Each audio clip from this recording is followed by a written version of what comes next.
Okay, folks. So today is January 15th, 2026, a little after 11 a.m. here in Southern Nevada, Henderson, or at least that's the date and time you tell us that it is. I don't have any fancy intro, so I'm just going to get right into the whole purpose of me doing this video.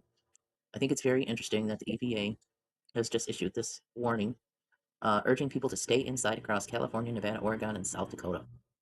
Thousands of residents across parts of California, Nevada, Oregon, and South Dakota have been advised to stay indoors as levels of fine particle pollution will have reached unhealthy levels as of January 12th, 2026 at 6 a.m. The Environmental Protection Agency's Air Now map shows. Does it? Well, I guess it does, huh? Kind of shows this little section of northwest Nevada, but pretty much all of California and Oregon here, extending down into Arizona and over here to New Mexico. Now we're down in here by Las Vegas.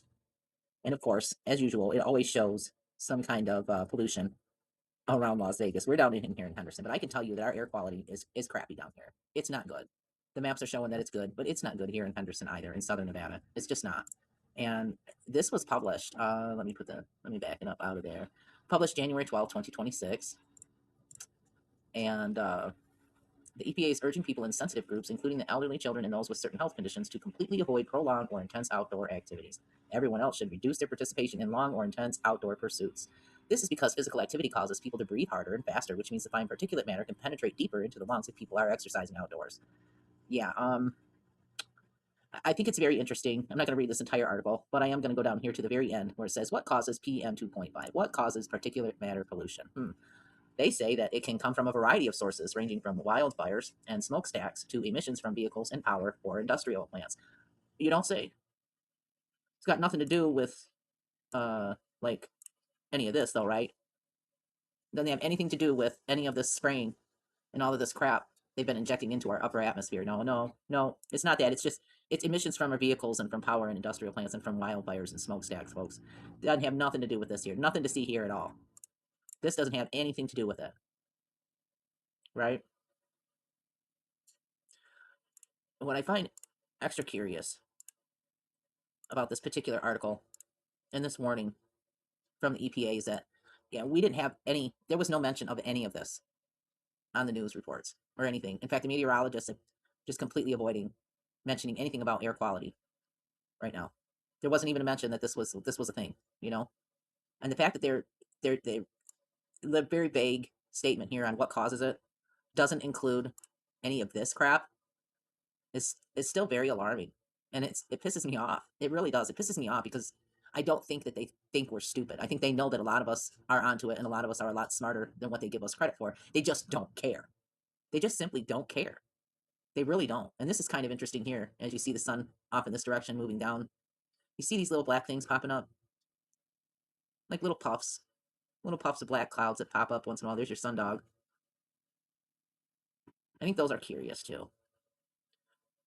I think those are signatures of things flying by in the sky.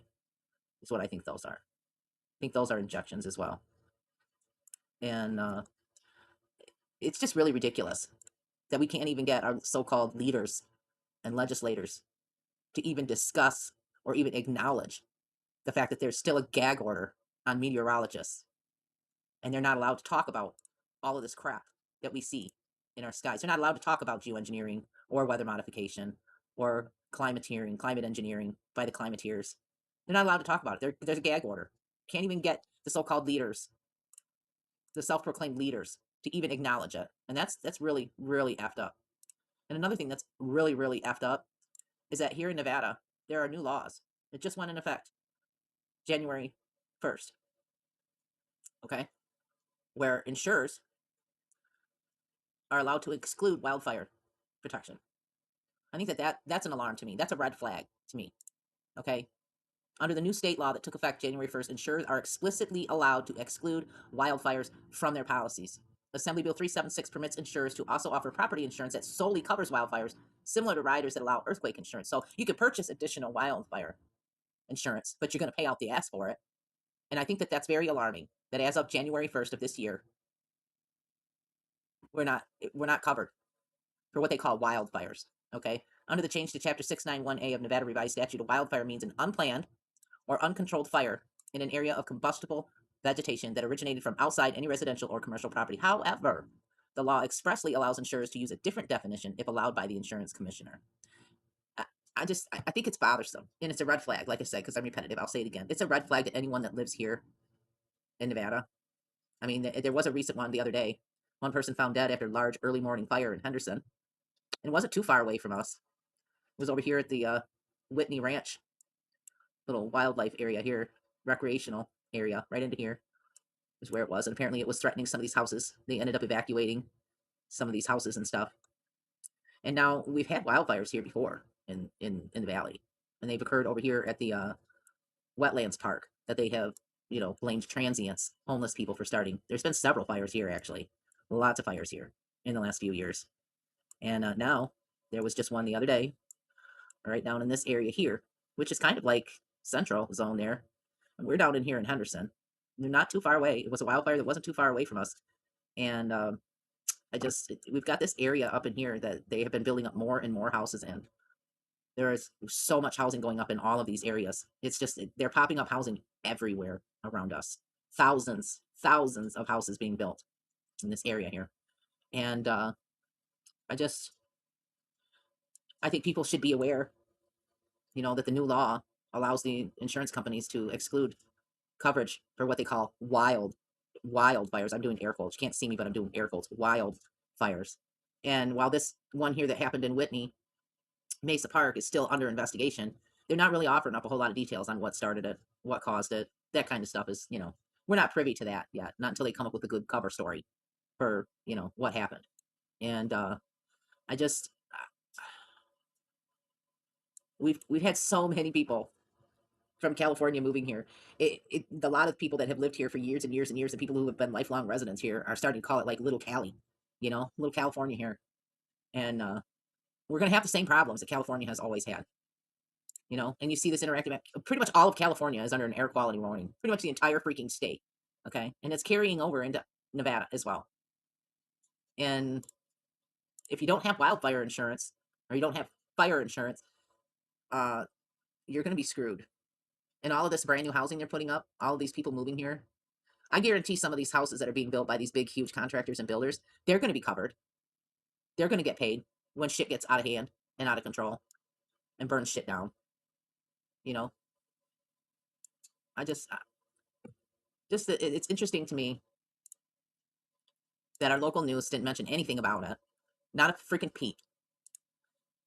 And what was mentioned about it, it didn't mention anything at all about all of this crap that they had been spraying us with for weeks on end. For weeks. No, this doesn't have anything to do with it. That particulate matter, it's not coming from all of these injections that they're putting, these aerosol injections. No, it's from your car, from your vehicle emissions, and from wildfires. Even though there really hasn't been a whole lot of wildfires around here, this was the most recent one. But there are quite a few that happen up to the north. There's been quite a few up in like Douglas County and up in northern Nevada, like up in this area and around in here. I'm frustrated. We just keep going from one distraction to another. And I did several videos on it back in 2021, like 5 years ago, 6 years ago. It might even been late 2020 when I started putting up videos warning all y'all. We're not going to get any kind of reconciliation for all of the shit that they put us through during COVID. We will never get any kind of reconciliation for any of that. And Fauci will never, ever face charges or be held accountable for his part in all of it, because they're going to keep creating all of these distractions. And what have we had since then? We've had so many different distractions, from Epstein to the wars going on overseas, and now we got all this stuff going on with Minnesota fraud and this ICE agent stuff going on. I mean, they're actively preventing people from staying on subjects and actually airing out our grievances with our government concerning COVID. Fauci's just going to get away with it. He's just going to get away with lying to Congress. He's just going to get away with all of the years that douche tool made life miserable for so many people and got filthy rich off of it. He'll never be held accountable. We're just going to move past all of that. And now we're going to move past all of the Epstein stuff as well. Nobody's going to be held accountable, folks. I keep seeing these videos popping up of all of these people saying, oh, something's happening. Something's going on with it. No, it's not. It's not. Just stop. You're living in a dream world if you think that anyone is going to be held accountable for any of that shit, whether it's from COVID to Epstein to the whole thing going on with Israel and the whole thing going on with Ukraine. Nobody's going to be held accountable for any of it ever. It's all just a big freaking distraction. But I do believe, and the point of this video, which I got off track, is that people here in Nevada and in southern Nevada and down in this area here really should be aware of the new law that allows insurers to exclude fire insurance. So if you don't have fire insurance and you want fire insurance, you should probably contact your insurer and have it added on, because I think that we're in for one hell of a show. We're in for it here. We're gonna get boxed in, right? We're gonna get boxed in, and just I keep telling myself, I run through those scenarios. You know how they do their practice runs, and they do their simulations, and they run their scenarios for different crisis events and stuff like that. I run through my head of what I would do if I were given the option to evacuate or stay. And I can sit here and I can say, I'm absolutely not leaving my domicile. I am not leaving my home. I will stay here and burn to death. But I don't know, because I've never been faced with that particular situation. I mean, I've been doused with gas and been threatened to be set on fire before. That's happened in my lifetime. But being told that I need to evacuate my home, that I need to leave my home because there's a fire threatening it, I've never been faced that. I've been through a house fire. Even when I was a kid, we had a house fire. We lost everything. It was absolutely devastating. I remember it like it was yesterday. I literally had thousands of teddy bears I had collected when I was a little girl, and they all burned. I lost my entire teddy bear collection. Thousands of teddy bears I lost. I lost one hell of a Barbie collection that was given to me, passed down to me by my three older sisters. I had Barbies from the 60s and the 70s and that era there, you know. I had quite a Barbie collection. I had to throw it all out. It all got damaged, got ruined. We had to start completely over. So I've been through that, you know. I stood out on the freaking street watching the windows blowing out of our house as a little kid, and it wasn't fun. And my parents both ended up hospitalized for smoke inhalation. So it wasn't fun. I'll say that. I don't really want to go through something like that. But as far as being told I need to evacuate, I need to leave my home, I don't know. I could sit here and I could say, oh, absolutely not. I'm not going to some freaking holding tank that they create, some safe zone. But I don't know. I hope that I don't have to deal with something like that. And all it takes is just for one or two houses to start. That's all it takes. One or two houses to start. And with as close as all these houses are together, one would pop right off after another, like domino effect, like the domino effect. And I just